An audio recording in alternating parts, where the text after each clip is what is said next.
We have breaking news to report. Somebody made history today, and he goes by the name of Donald Trump. He just became the most ghetto first president ever to be convicted of a crime. He was just found guilty on all 34 felonies for falsifying records to cover up hush money paid to then porn star Stormy Daniels. He, of course, just spoke out. Let's take a look. Are you worried about going to jail? This was a disgrace. This was a rigged trial by a conflicted judge who was corrupt.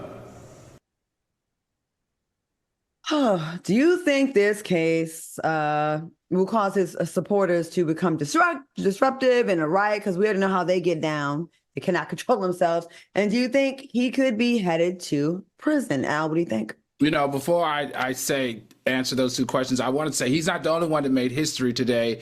The black female attorney general, Letitia James, and the black male New York district attorney, Alvin Bragg, also made history today by convicting the first former U.S. president for a crime. And that's a big deal. We got to make sure we give them their props because they did what they were supposed to do. They understood their assignment. Is it going to cause a riot? I hope so. I hope they continue to show how the entire Republican Party that follows him are corrupt and they support a corrupted individual. Is he going to face jail time?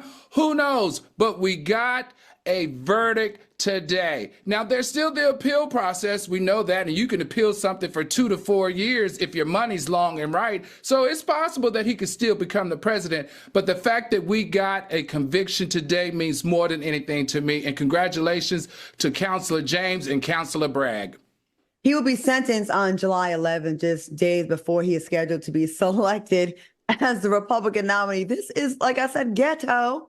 Ghetto does not mean black. Ghetto is a class thing, and he lacks class, and he lacks a clean record. Now, Armand, what you think about this? I'm just watching like everyone else, and I'm just kind of gagging. Like, what does this mean? Like, for me, I didn't really understand what this meant. I was like, okay, is he able to just walk away? And, you get charged for these felonies, and then, why are you able to leave? I guess he was already out on probation, so I'm assuming that's why he was able to leave and not be arrested because the sentencing is not until July. So I was just confused a little bit, to be honest with you. But now I'm just like, this is crazy for a president to be going up, for election and being convicted of all of these charges and these felonies. And the fact that he can probably still become president is crazy. And I personally feel like we're about to be in for a show. Speaking of being personal, tell me right now, Armand, because you've been very vocal on this platform of being in support of Donald Trump. And I want to know, what are your feelings now? Do you feel the same? Is your support the same? You now have a former president and current candidate for president to become the president again, found guilty of 34 felonies. Are you still a strong supporter of Trump at this point? Well, I don't believe I was just a strong supporter. I like to just lean in the middle, but I just feel as though, hey, this does not look good. It doesn't look good. And I think it's going to be really, honestly, it's going to be dangerous because I think he's going to really gaslight the public. And we're really about to see his supporters really act up. So this could be really detrimental to the country because people are going to be starting acting really crazy. And we're going to see a lot of racial divides here, I feel.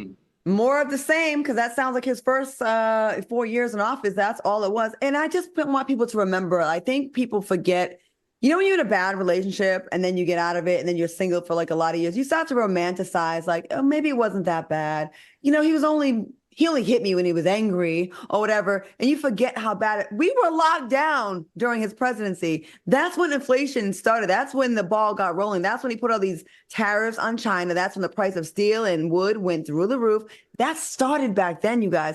Gas prices were down because we had an abundance of gas because we were sitting in the house because we were on lockdown. The push for the vaccine started with while Donald Trump was in office. Like, people are forgetting all these things like, oh, Biden. Biden cleaned up a mess. The stock market is higher than it's ever been. Your 401ks are going up through the roof, and wages are starting to go up. Now, interest rates are high, but that will go down. But people are forgetting how it was. And I think it's like relationships. Like, you just romanticize things that were in the past. Like, oh, back in the day it was so much better. No, it wasn't.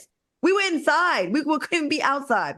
But I'll tell you this. I called around, to some of my sisters and her friends, and they're like, hey, this is just something for the media. They're not really buying into it. And a lot of them don't care. They just kind of feel like, hey, this is just a ploy. I mean, who cares? He had sex with a porn star and he lied about it. She wouldn't talk about it. Who doesn't do that? So to them, this is not a big case. So they want to see how the other cases will kind of fall out, because to them, this is just a whore he slept with and he lied about it.